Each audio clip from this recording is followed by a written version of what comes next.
你不就是想让我趴在地上，给你当狗奴才吗？做不到。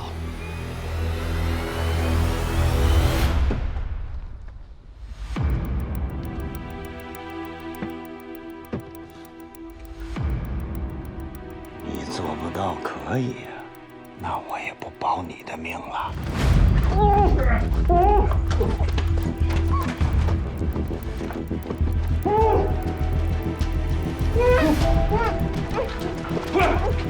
你呀，到地下跟常老四他们一起相会吧。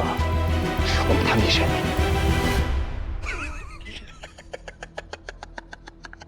你跟我谈什么生意呀？你有资格跟我谈吗？啊？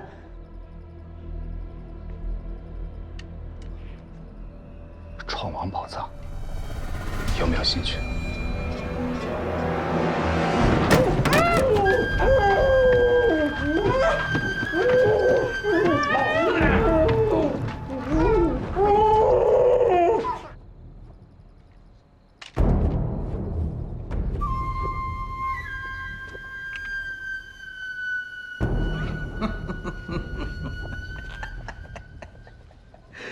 闯王宝藏，这只是一个传闻罢了。几百年了，没有人知道它的秘密所在。况且我已经调查清楚了，老八家发迹那都是一年年的染料，一年年的茶叶这么挣的。天底下哪有那么好的肉掉在我嘴里呀？我告诉你吧，我刚去过。在哪儿啊？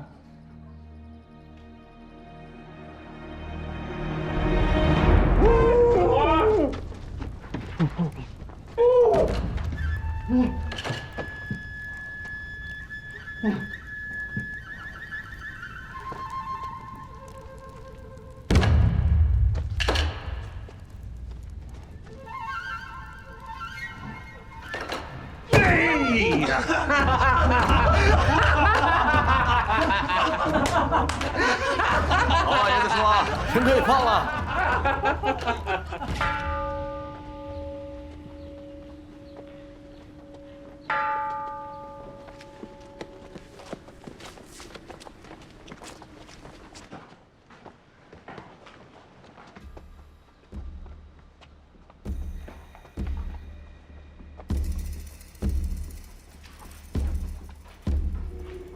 他说这个李闯王最后是出家当了僧人。我看未必吧，以他的那种性格，怎么可能安安静静的在这里过一辈子？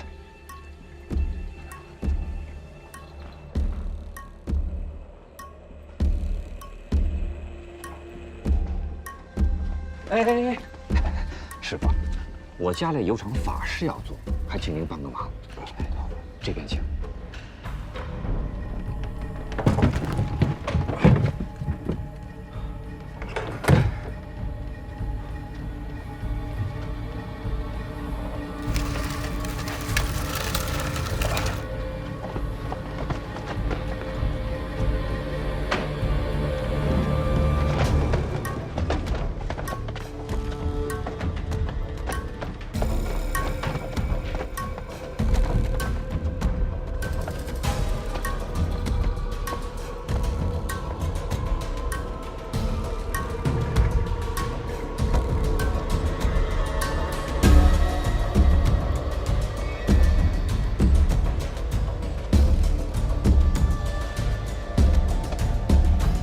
姓古的，你走前头。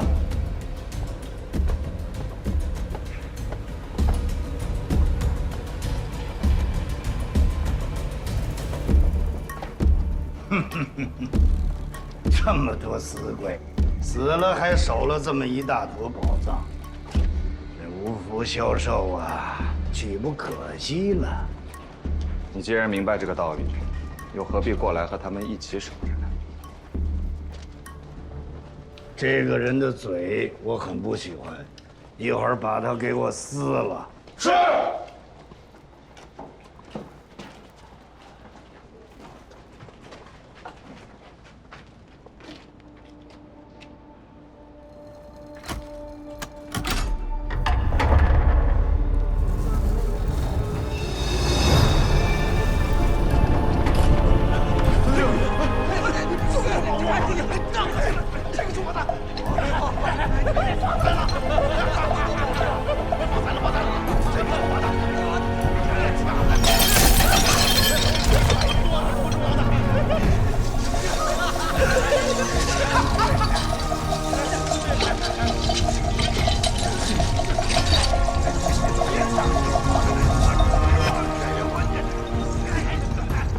这里的宝物之贵重，大清就算积累了几百年的财富，也未见得比得上啊。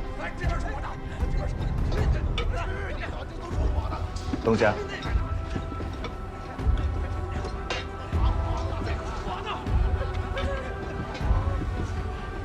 你还满意吧？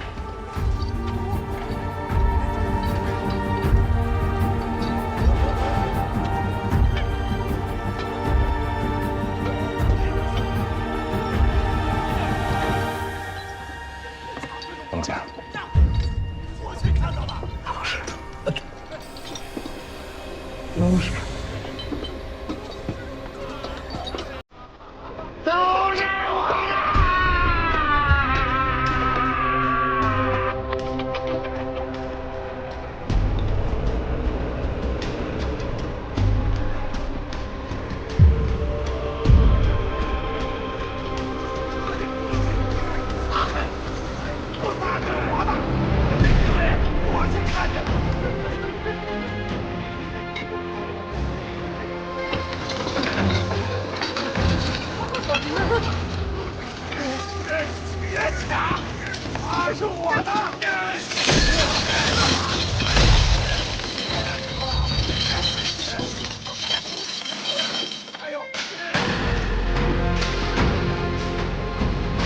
这就是断足石，当年修黄连那人修的，一旦落下，再无生还的可能。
东家呢？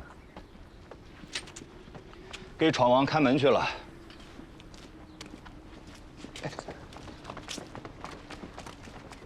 王天贵那种人，怎么可能跟你共富贵？你今日知道今日就得死。他的那些保镖，把埋你的坑都给挖好了。赶紧逃离山西，走得越远越好。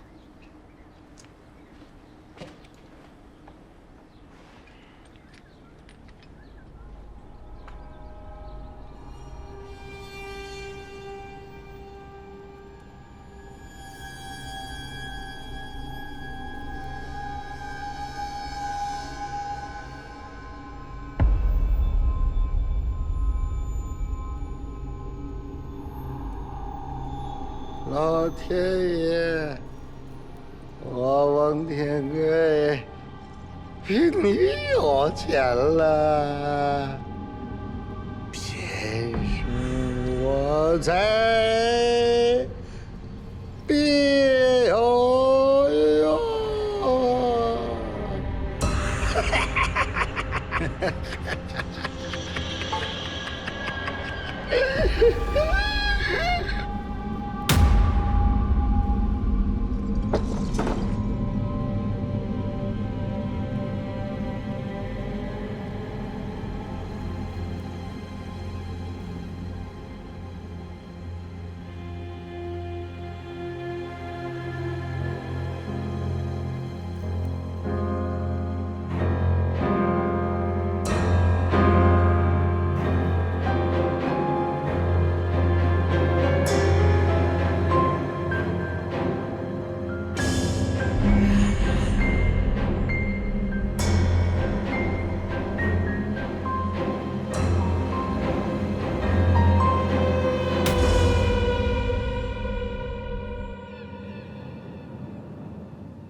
全国都在挖国丧。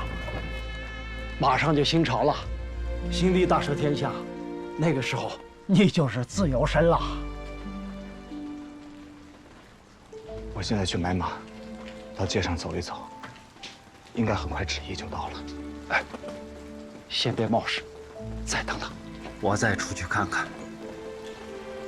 爹，你让他买马吧。小皇帝的赦令下来了，刚刚县太爷派人在外面喊话呢。郭兄弟，要不你再多住几天？我们在一起还没有好好待够呢。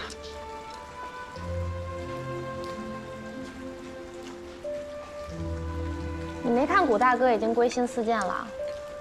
他若现在有匹马，估计连话也不肯再说半句。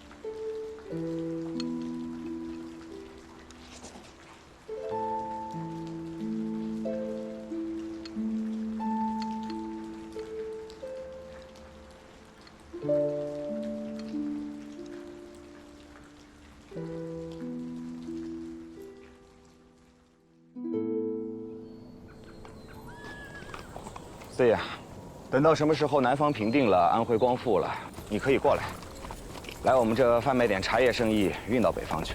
好，到时候我一定去照顾兄弟。我家里有半座茶山，有银毫，有猴魁，那可都是好茶，卖到京城，销路应该会很不错。我听说皇上也喝不上新茶，是真的吗？我小时候听过收茶的师傅说，当朝的皇帝喜欢喝金丝龙团和普洱，他知道什么是好的绿茶呢。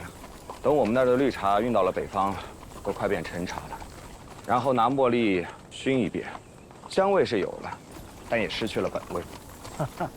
我在京城的时候喝过那个香片，原来是这样。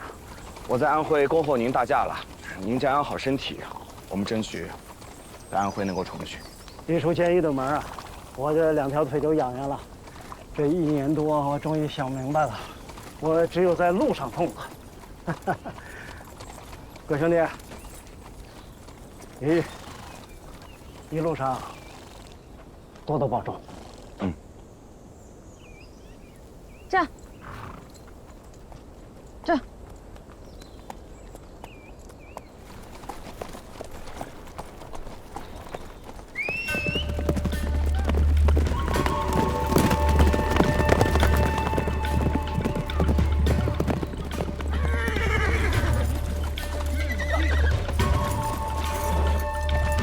哥，这次南下定要周全。山下等候。走。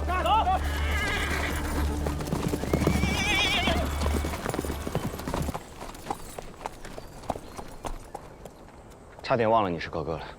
我想送你点礼物，我想来想去不知道送什么，我就送我那素昧平生的白姐姐一点礼物。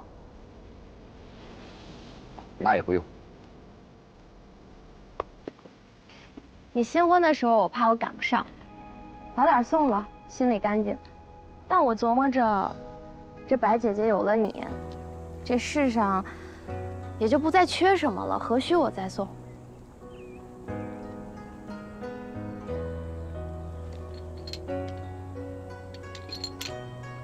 你拿着，你平安，就是我给她最好的礼物。这是王爷送你的，我不能要。我拿着有什么用？我爹入监，我也差点死掉，难道还能来救我？倒是你留着，偶尔想起格格这2个字，就当个乐子，我就不留了。接下来还要跟着四爷跑马帮。当然了，我们江湖儿女江湖老。那你一路保重。这。顾大哥，这一年我也读了些书。我跟爹从小四海漂泊，独不会说读书人的话。那也无妨。仗义每都图口碑，不幸都是读书人。那是负心人的错，跟书没关系。我看书上写，读书人送行的时候都要写诗互赠。我背几句今早读到的诗来送你。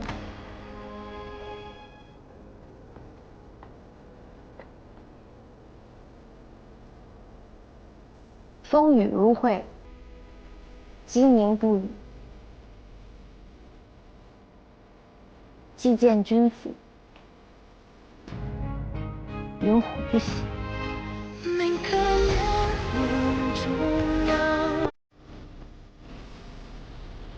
顾大哥，保重。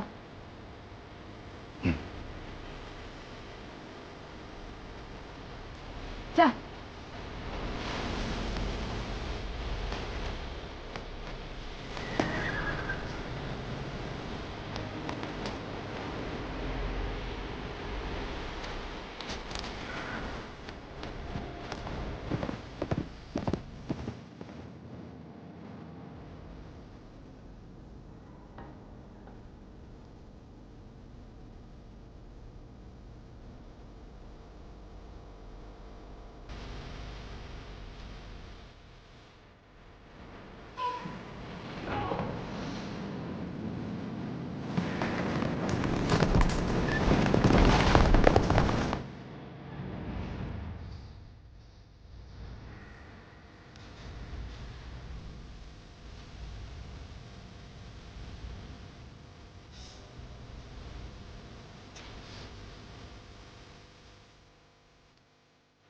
你是官差还是兵？我是犯人。你是好人，老天爷保佑你，一定能查清楚，不会不明不白就被冤枉一辈子的。我若求求你爹，让他收我为徒，叫我做生意。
诸位，前面就是我家了，跟我一起进村吧。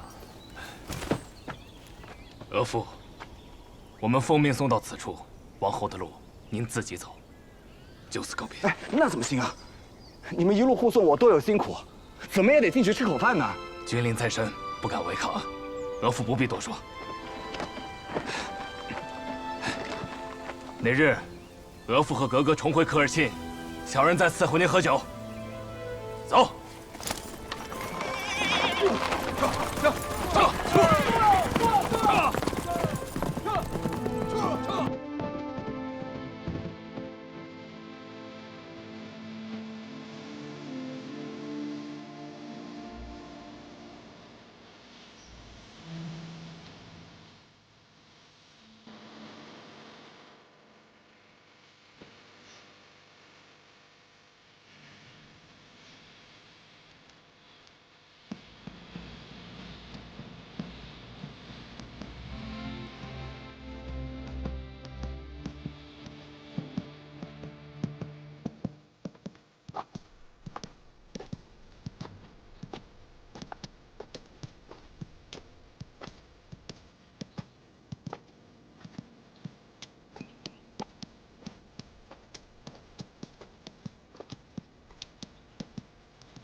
娘。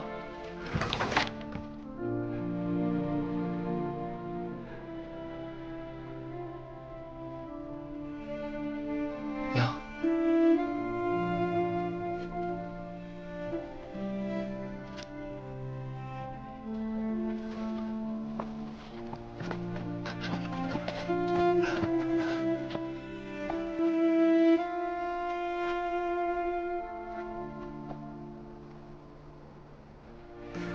娘，我是老大，你儿子回来了。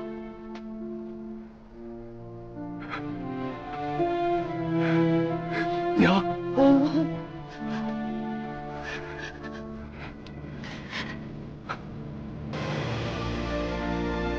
老大，是你吗？老大回来了，你是我大儿子，老大，老天有眼有眼呐，让我们娘俩活着还能见面。当然了，我眼睛都快哭瞎了呀，老大。哎呦，终于盼到你回来了。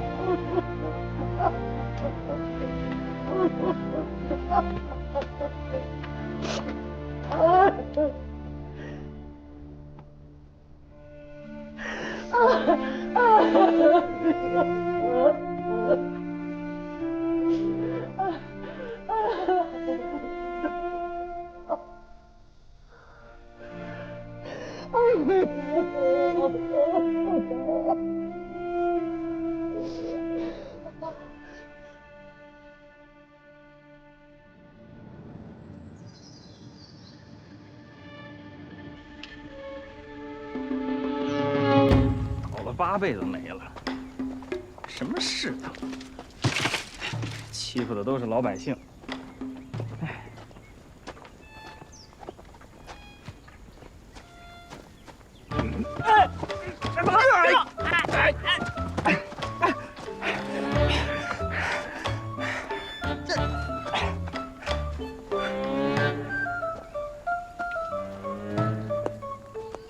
老二，长个了，不认识人了，起来。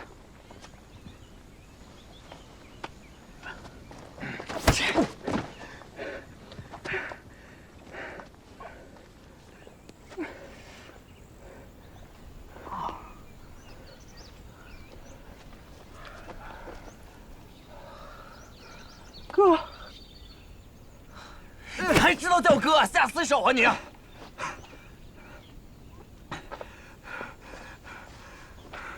你终于回来了！这么多年，我们以为你死了，那所有活都是我一个人干的。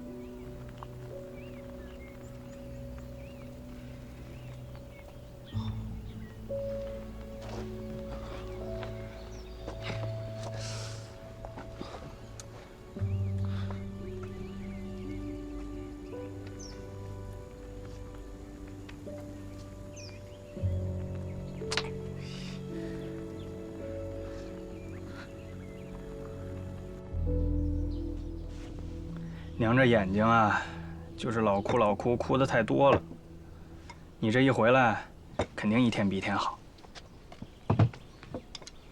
哎呀，我记得你刚被抓走的时候啊，老能看见娘在哭。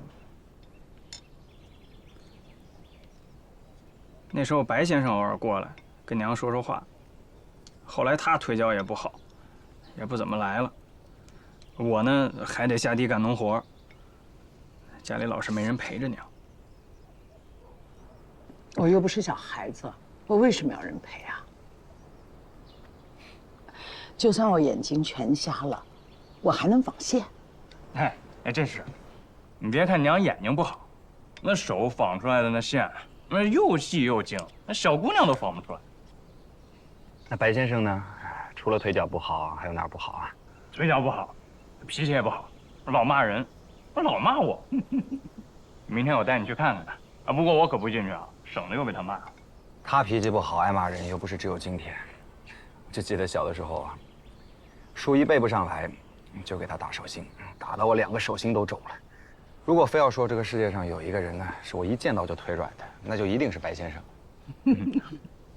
你那算好的了，我当年手被打，耳朵拧的都成佛爷了。谁让你不好好背书啊？你要像我似的，书背得好，还能留在他家吃饭呢。我要是有个白小姐伴我读书，我背的比你好。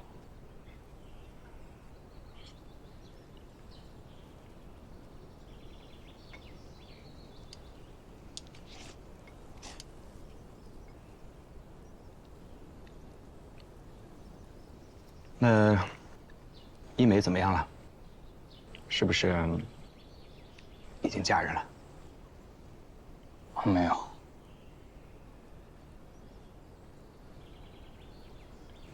我知道，这些年让她一直这么等着我，苦了她了。这样，明日一早我就去见白先生，给他当面赔罪。不管他是打我一顿也好，骂我一顿也好，总归我落个心里踏实。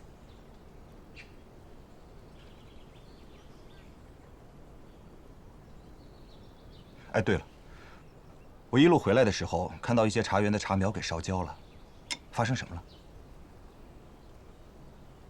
跟他说吧，不然你哥饭也吃不下，觉也睡不好。上个月，官兵在这打了一仗，茶园就给烧了，祁门那边也被围了。白小姐被南门军队抓走了。啊！整个村里，除了小女孩、老太太，能干活的女的全都给抓走了。说是什么照顾伤兵、洗衣服，10天就给放回来。可现在都1个月了。哎，这几天村里还说推举一个人去找他们要人，可进不去啊，到门口让人轰出来了。他们的刀枪剑戟斧钺钩叉的，我们就肉脑袋往上撞啊。你可知道是哪边的军队？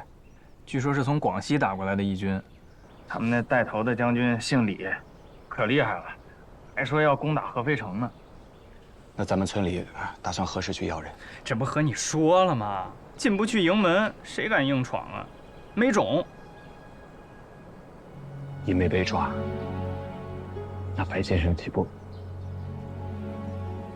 老大，你明天去看看他吧。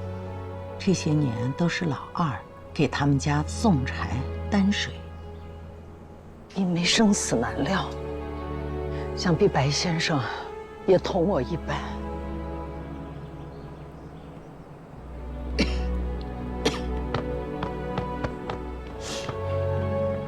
娘，不想了，咱们好好吃饭。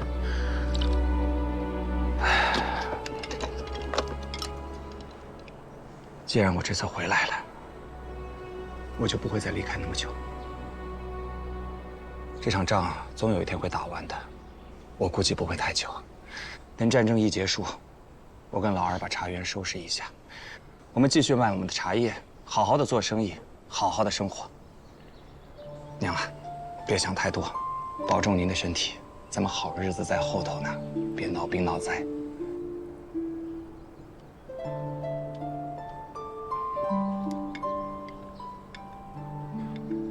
这句话我原来在梦里听到过，现在我还能听到你说，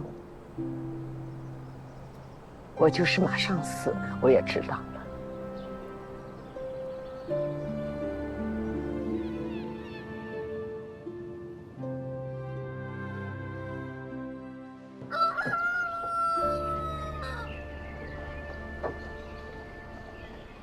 哎哥，我没记得见你挑过扁担啊，这挑的还不赖嘛。以前觉得自己是读书人，哪用得着挑柴？后来到了宁古塔，上山打老虎，下水淘过金，挑扁担那不小菜一碟吗？白先生，我老二给你挑水送柴火来了。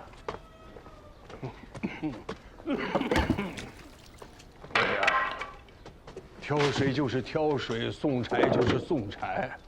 什么叫挑水送柴啊？难道你三头六臂啊？哥，你听，都能抠字眼儿。这不是抠字眼儿。名不正则言不顺，言不顺则理不通，理不通事情不成。你读书的时候老师没教你啊？白先生，我先走了。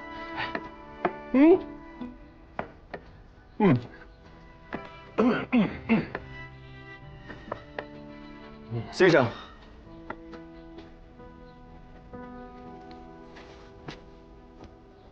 学生古平原回来了，给您问安。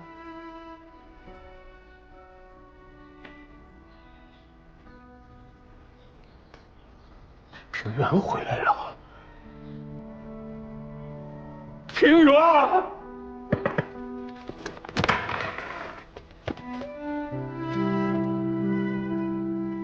你这小子，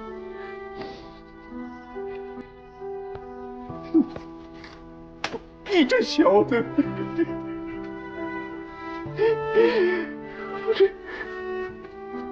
你让我们操碎了心，你知道吗？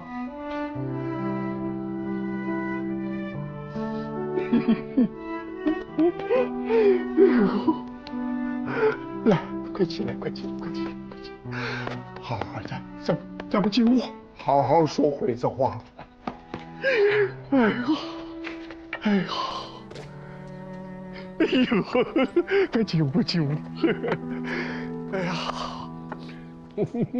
来，进。哎呦，哎呀，先生，这真的是一点都没变啊，真好。好什么？我就记得那个时候，你看我个子小，让我坐前面，就坐这儿。那时候我脚都挨不着地呢。哎呦，你天天蹲在我这墙根底下偷听，听到一半就睡着了，还打呼噜。哎，我就琢磨着，是我讲的不好吗？那个时候太阳可舒服了，一晒到身上，不一会儿就睡着了。哎呦，昨天回来的？我娘跟我说啊，你的腿脚不太好，让我和老二今天一早就过来看看你。哎呦，你娘的身体好些了吧？昨晚她见着我，跟她说说话，眼睛能看到点亮了。哦，这些年都是我不孝。你在考场里被人害了，也是命中有此一劫吧？今天能回来，就算功德圆满。哎呀，先生，别叹气了。我听说了，一梅被人带走了，对吧？这全村的女人都被掳走了，我想多半是去做一些缝缝洗洗的事儿。村里不正好要派一个代表去军营里要人吗？我想我去吧。这秀才遇见兵，有理讲不清啊！你不要去，找一个能说会道的。先生啊，我早就不是读书人了，我被革了功名了。我现在能说，也会道。你信我？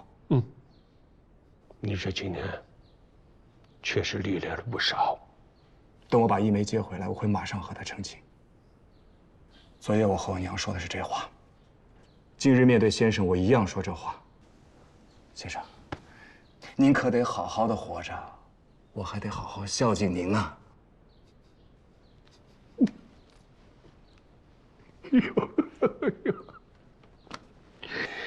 哎呦，真要如此！哎呦，我岂非是老来有福啊？得以嫁弟子，得以嫁许臣，欢喜一下，一大快事，一大快事啊！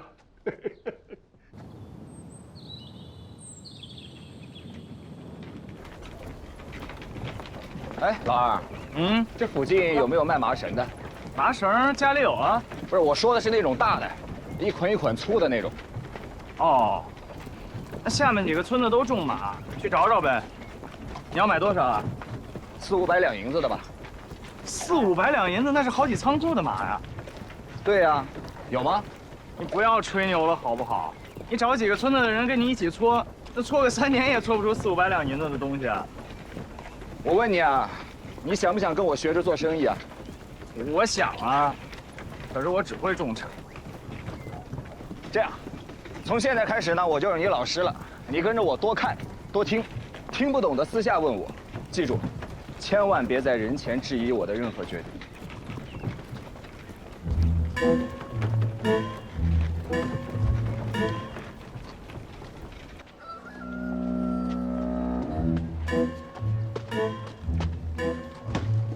好，大哥慢走。最后2筐了啊。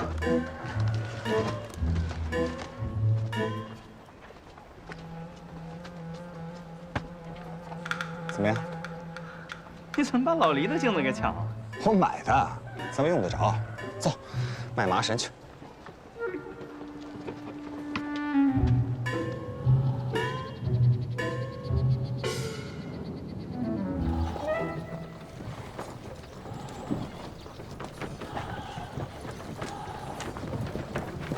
哎！站住！哪儿啊？就闯！回去！回去？那我这一车货怎么办？带着你的东西赶紧滚！大营之内不准外人进入，不知道吗？小兄弟，叫什么名字？李成问起我来，我也好告诉他，是谁把我轰走的。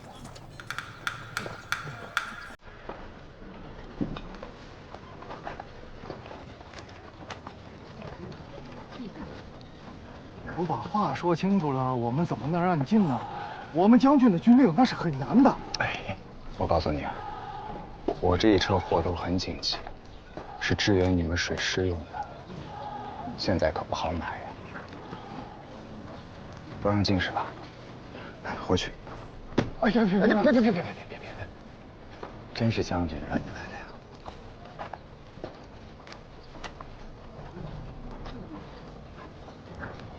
来，你坐上来，来，我带你进去，你亲自问他好不好？你自己进去吧。我告诉你啊，进了大营，得从车上下来，别乱停。这大营中禁止一切赶车骑马的，自己小心点。好的，兵。哎，把路打开！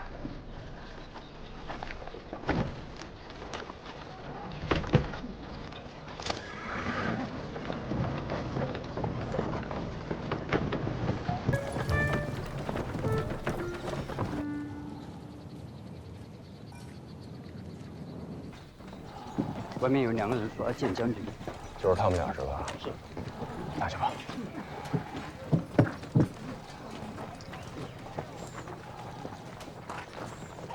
是你找我们将军是吧？我们李将军公务繁忙，你把这些东西啊放在那儿就走吧。过会儿我帮你通报一声。进去通报，说他表哥古平原来了。没规矩，军务再繁忙，连我都不见了吗？表哥，啊，你说你是我们将军的表哥是吧？还不进去通报啊？好，这么的吧，你们自己去。看见前面那个大门了吗？进去以后简直了走，前面那个大帐，那就是我们将军的主营啊。去吧，去吧。哎，进去慢着点啊！哎，去吧。在这儿见。见。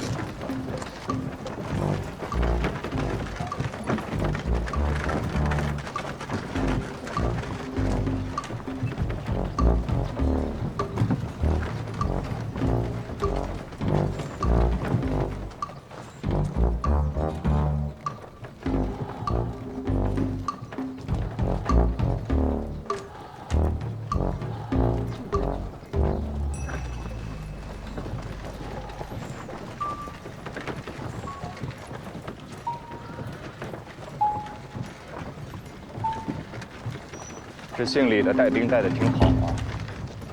你又懂带兵了？之前在宁古塔的时候，跟那些士兵一起混过，懂得一点。我看你啊，还学了别的本事。怎么？你这满嘴跑舌头的，你怎么就成了李成的表哥了？你一会儿见到他，你怎么说呀？我这叫见招拆招，不吹牛的话能进得来。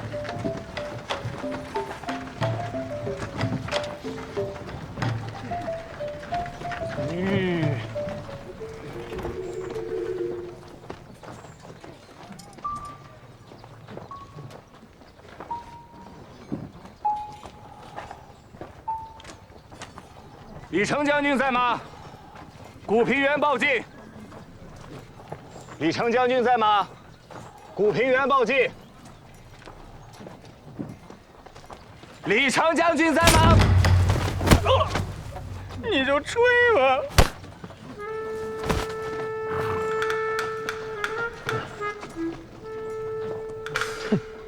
表哥，带走。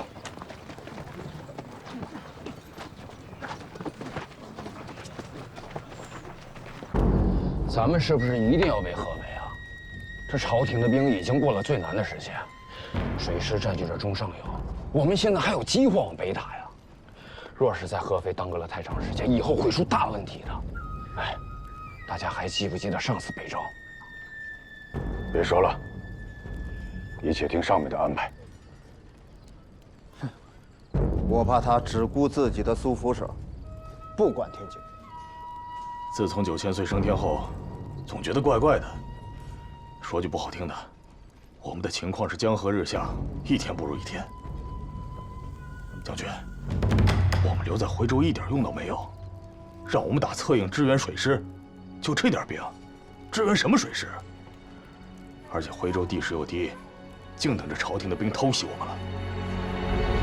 哎，我们兵力不够，防线过长，敌人又频频夜袭，各营都惊扰不安，军心不稳呐。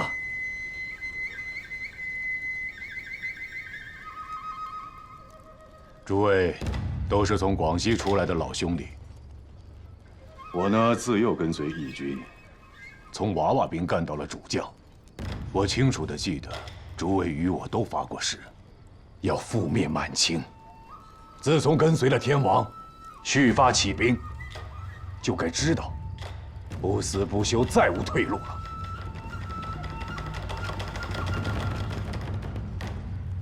行了，先各自回营，稳住军心。再有，莫让我再听到有谁劫掠村庄，否则先斩后奏，绝不姑息。是。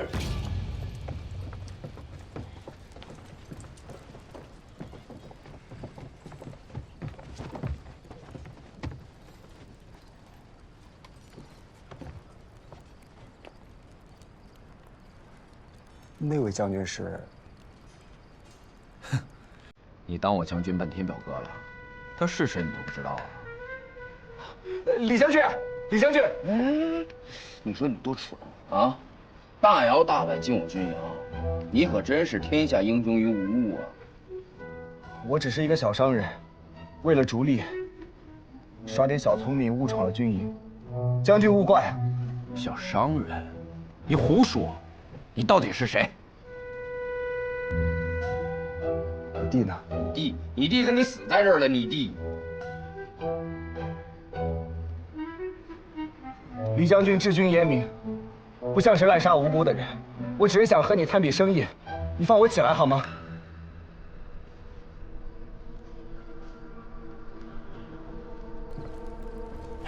生意？什么生意？你看到我那一车的麻绳了吧？我知道你们的水师为了加固船只，需要大量的麻绳。徽州城里的人又不敢卖你们，我可以帮你们买。你看他像朝廷派来的探子吗？像什么像？距此地50里有一个山涧村，你们之前把那个村子里的女人全部掳过来了，说是10天之内就可以返回的，现在都1个月了，一点音讯都没有。我就是那个村子的。叫什么？我叫古平原，我自幼生活在山涧村。我有个先生姓白，他的女儿叫白一梅，梅花的梅，现在应该在你们的军营，你可以问他，打听我。接着说麻绳的事。啊，我知道你们需要的麻绳量很大，那村子里的人手怕是不够，这些女人都会捻，你把她们放回去了也是帮你们的。我手下那么多伤兵，他们走了谁来照料？将军，恕我直言，你们在这儿也待不了多久了，那些女人是无辜的，我不希望她们死在这儿。谁跟你说我在这儿待不久了？你们围攻合肥2月有余了，还没有包围下来。等到朝廷的兵一到，不把你们包了饺子了。说什么呢你？李将军，我只问你一句：被绑来的那些女人，是不是已经被你处置了？若是的话，你给我一句准话，我回村里也好有个交代。把他脚松开，拖出来。是。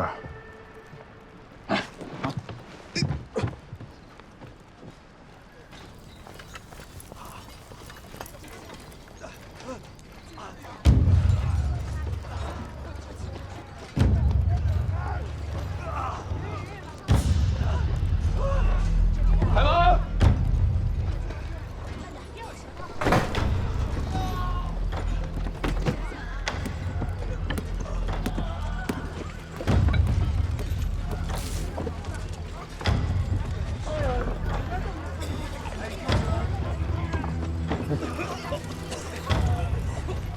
看见了吧？我们义军是分男人和女人的，就算是夫妻也得分开睡。我们和那些腰头带兵不一样，天下间的穷苦人，男人是兄弟，女人是姐妹，我们义军不会苦待他们的。看明白了？看明白就走吧，把他们兄弟2人轰出军营。是。走。走。夜袭，列队应敌。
真的是你，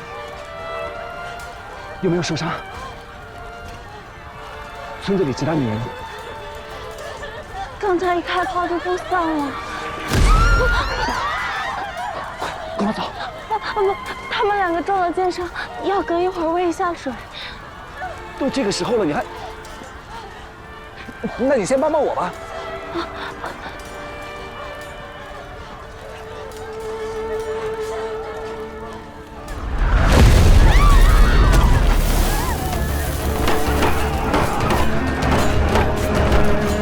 李大哥！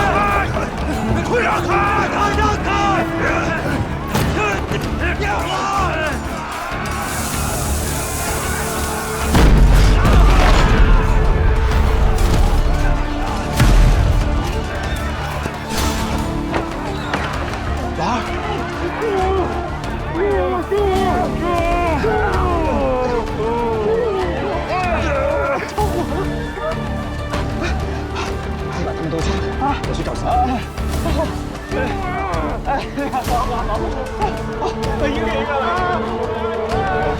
没有山涧村的？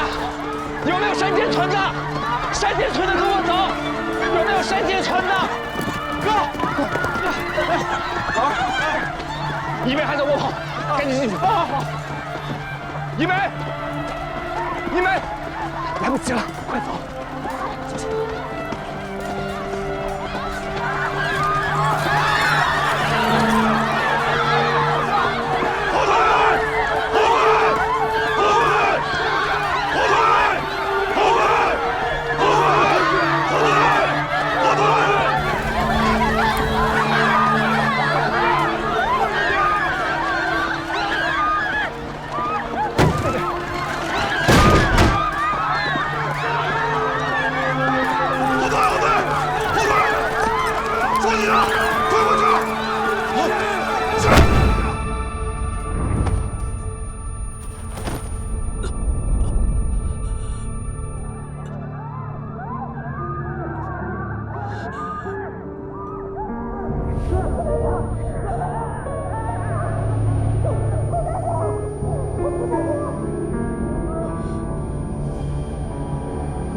你们还弄什么呢？这里面一定有人通风报信，将军都受伤了，都给我查！走，小四，快去看看军医怎么样了。我张兵，我来支援，你们别伤人。停！谁刚才说话？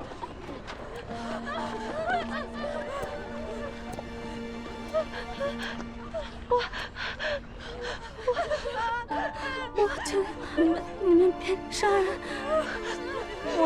我自由协议，我。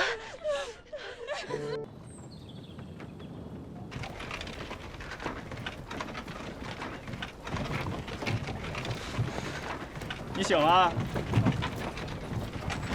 刚才要不是我眼疾手快啊，你就被踩成肉泥了。合着就带我挨了顿打。老二，我们这是要去哪儿啊？你傻呀？回家呗！都被打成这样了，不回家能去哪儿啊？逃出来容易吗？你放我下来，我要回军营。你回军营干什么呀？这兵荒马乱的，踩死个人跟踩死个蚂蚁似的。刚才好几个人都被踩成蚂蚁了，都不知道他们是谁。我以后要再信你，哎，你这，哥，你干嘛呀？你疯了！一梅还在军营，那些女人还在军营，我要接他们回不来了啊，哥，他们回不来了，那是军营，你以为你是谁呀？那怎么办？看着他们死！已经死了很多人了。刚才你我差点都死了，我们死了根本都没人知道。没有人可以白白死，没有人。如果我连村里的妇孺都保护不了，我还算是个男人吗？过来！别拦着我！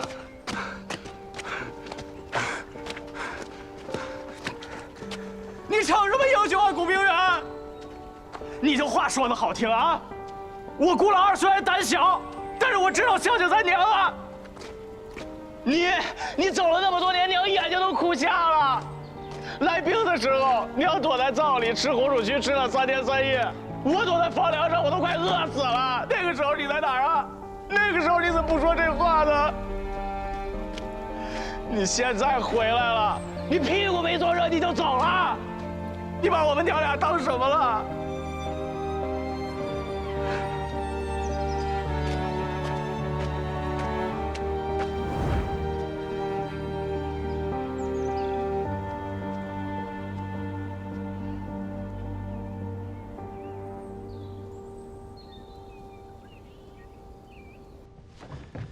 今天我主将要是死了，你们一个也别想回去。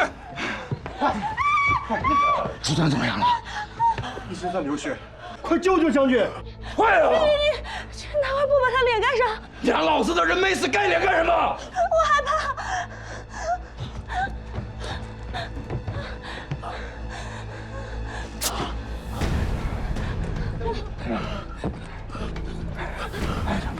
快点啊！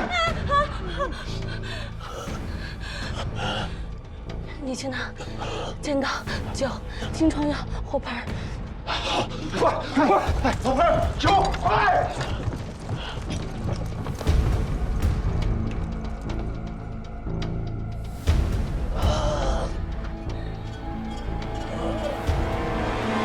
李成，叫李成出来！我要见他。李成，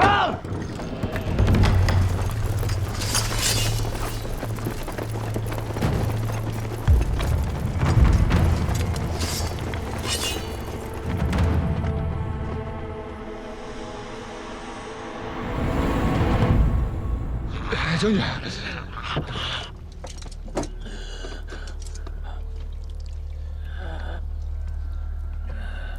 我把他伤口里的铁砂挖出来，你得按住他。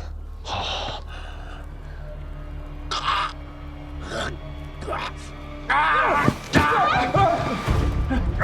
不让你按住，你干什么？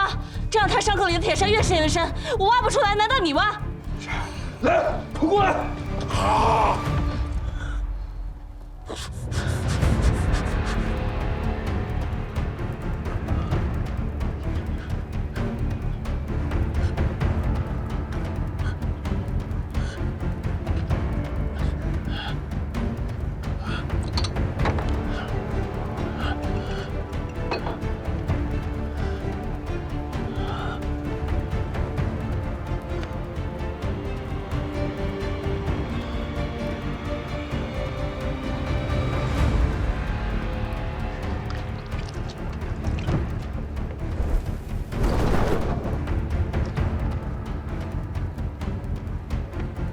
我帮你把剑拔出来。别拔，拔了就死。要去其剑尾，慢慢把箭头推出来，再用羊肠线缝上。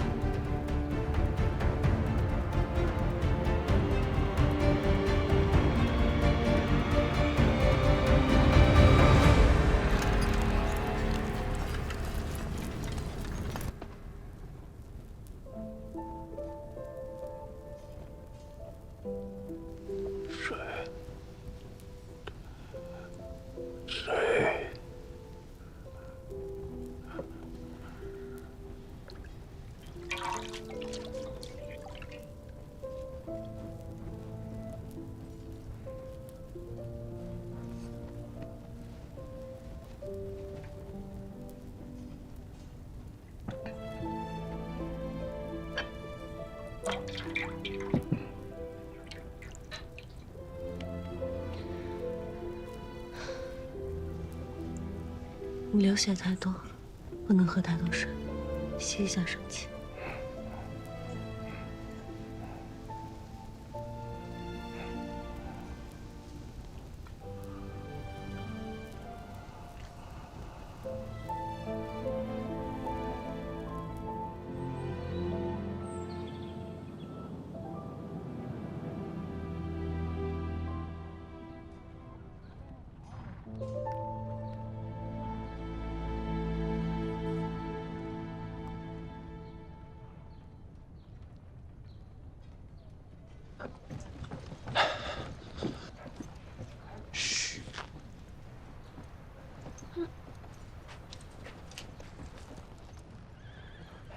你看，好多了，看起来气色确实好多了。是啊，哎，你可真行啊！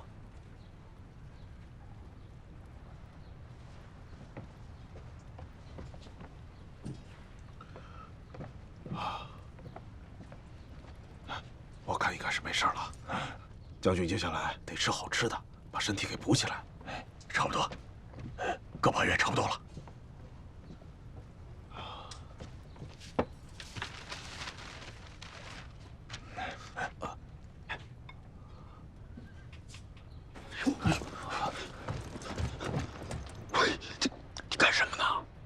书匠看这个跟眼珠子似的，你就这么写呀？命都没了，还有什么眼珠子？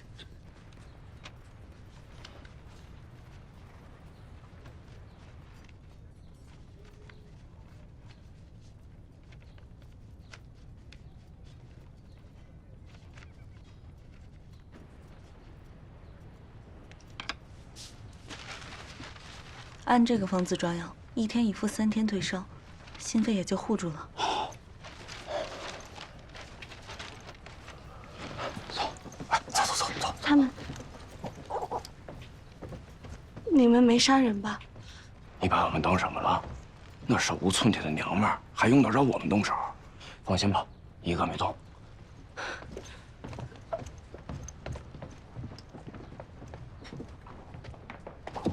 啊！干什么呀？我也回去了。你不能走，啥时候拔了剑，活蹦乱跳了，你这条命才算留下来。看好了。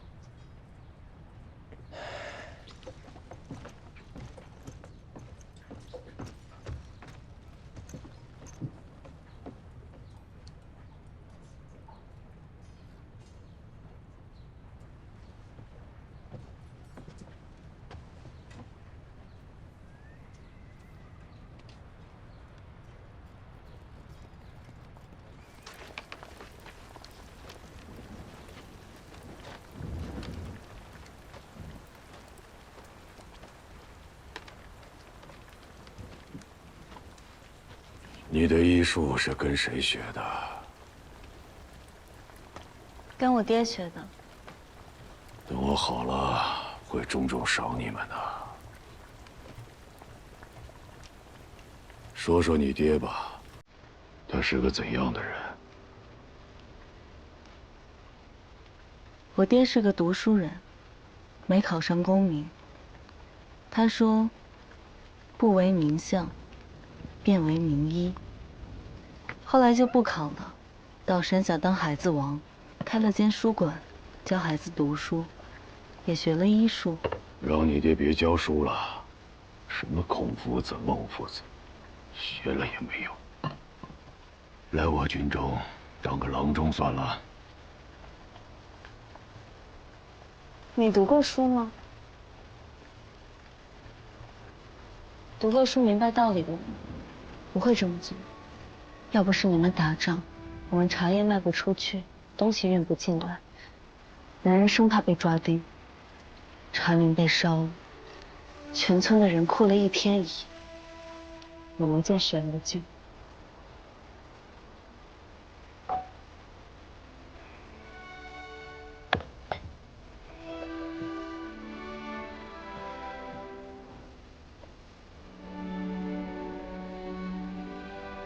喝药，摆在那儿吧。你不喝药，他们不会放我们离开的。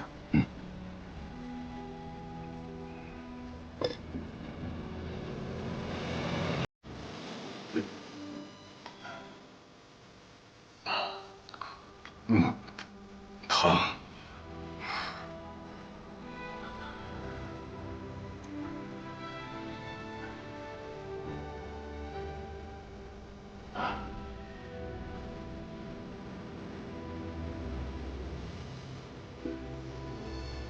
好了，你叫什么名字？我叫白一梅。没心没肺。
发生什么事了？来人！一梅，来，和我解开。将军，长辽帮的炮子炸了！将军！不要！不要！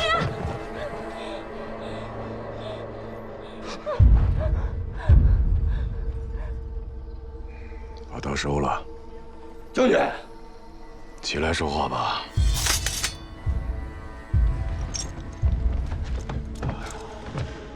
你还没死啊？我们还有生意没谈完呢。那炮子儿是你点的，狗脑子还挺聪明。你跟白小姐是什么关系？我们之间有婚约。哦。你私自闯我军营，本该死罪，可是看在白小姐的面子上。 你走了，走。哎，我要走，我自己早走了。我来是要把那些抓住的人都带走。将军直接杀了算了，别跟他废话。好，我与你接着谈生意。除了那些麻绳，我还能提供给你桐油。桐油多少？整个惠州城搜罗下来，少说也有几千桶吧。我卖你麻绳和桐油，你把那些女人全部放了。你当真不是探子？ 我是不是探子已经不重要了，只要麻绳和桐油是真的不就好了？言之有理。好，钱呢，我一分不会少给你。那些女人我也都会放了。不过，你跟我做生意，若是朝廷怪罪下来说你通敌，怎么办？无妨。通敌也是我一人通敌啊。 若能救那么多人的命，这笔买卖很值。做生意搭进自己的性命，你莫不是个傻子吧？做生意也是需要成本的，有的时候人命也是成本。我可以信守承诺，我希望将军你也会。他们与你非亲非故，值吗？值不值你说了不算，我觉得才算。顾大哥，好。 把这姓顾的放了，把那些女人一并放了，啊，除了白小姐。是。李成，来动！李成，我的意思是所有女人，包括白一梅。顾大哥，李成，顾大哥，你儿无信你，李成。待我伤势痊愈，自会放你回去。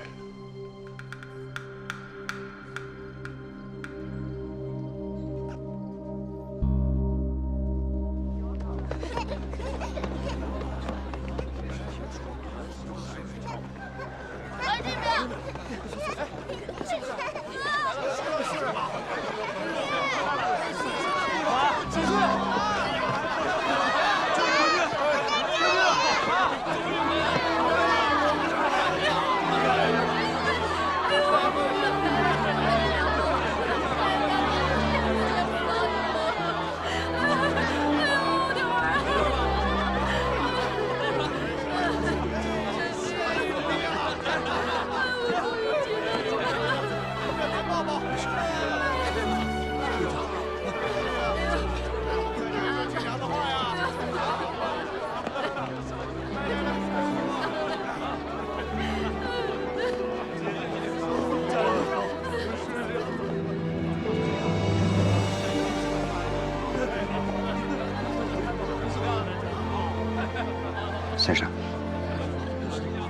梅她，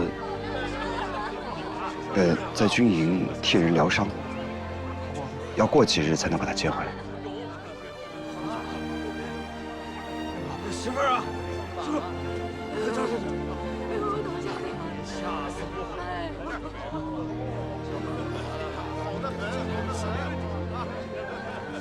只要我一起上村，就一定会护她周全。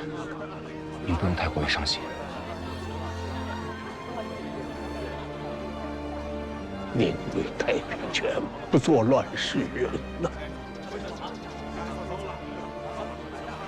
我要是死了就好了，我要是死了就好了。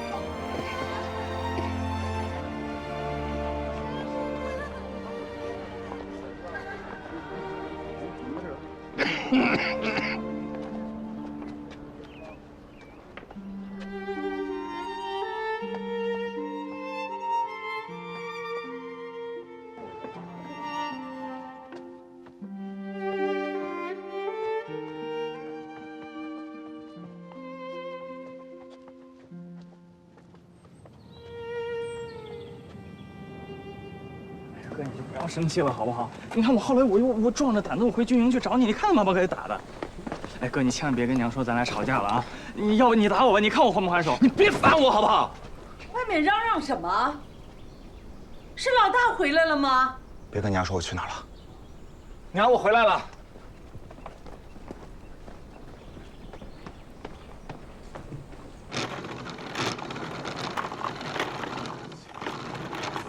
娘，我回来了。娘，老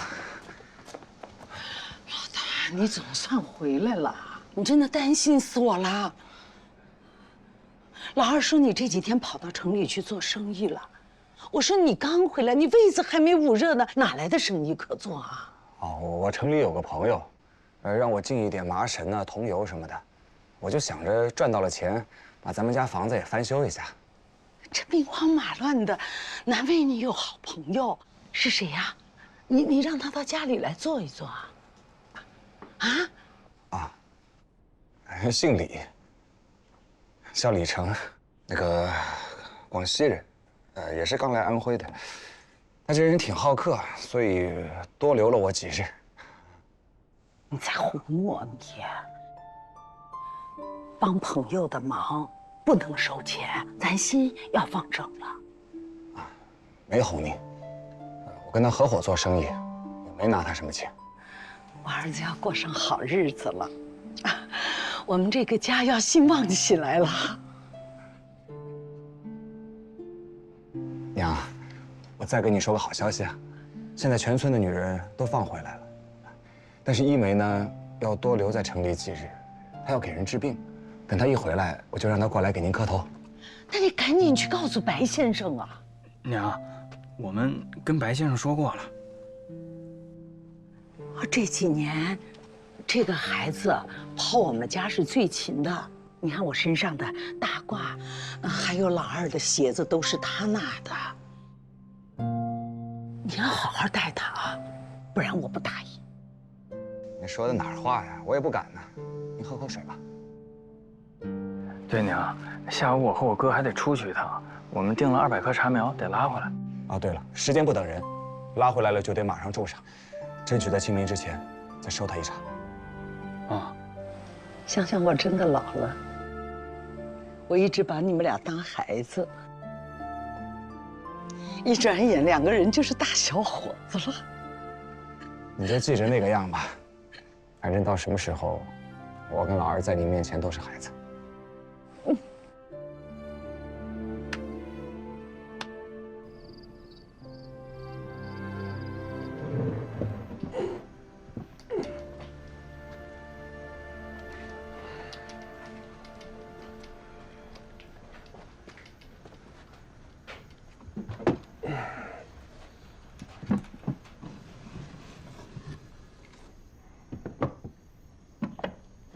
这是刀和针，用之前浇上酒擦干净，用火烧一烧，好长时间不使了。哎呀，我这个手啊，有时候抖得厉害，也用不得了。这些瓷瓶里的药啊，一味都知道是干什么用的。还缺什么？你告诉我，我去寻。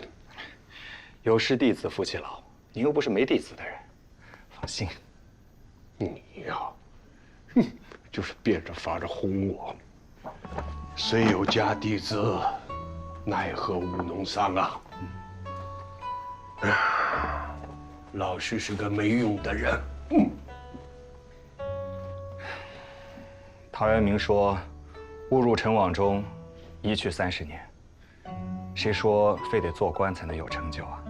有些老话得改改了。等把一梅接回来以后，我打算好好的整顿整顿茶园。下午刚和老二买了些茶苗回来。这天底下，甭管谁打仗，总得有人喝茶吧？您就等好吧。我倒有个炒茶的老朋友，在对面山上中和村住，姓廖，你们可以去请他。早些年他来炒茶，你娘和评委也见过。好啊，我正想学炒茶呢，可以拜个师。廖老头脾气倔得很，我不盯着，怕是他都不教你。说起来这几年战乱，老廖也好久没来炒茶了，也罢，他若是不教你啊，我就拿这个拐棍啊打他这个屁股。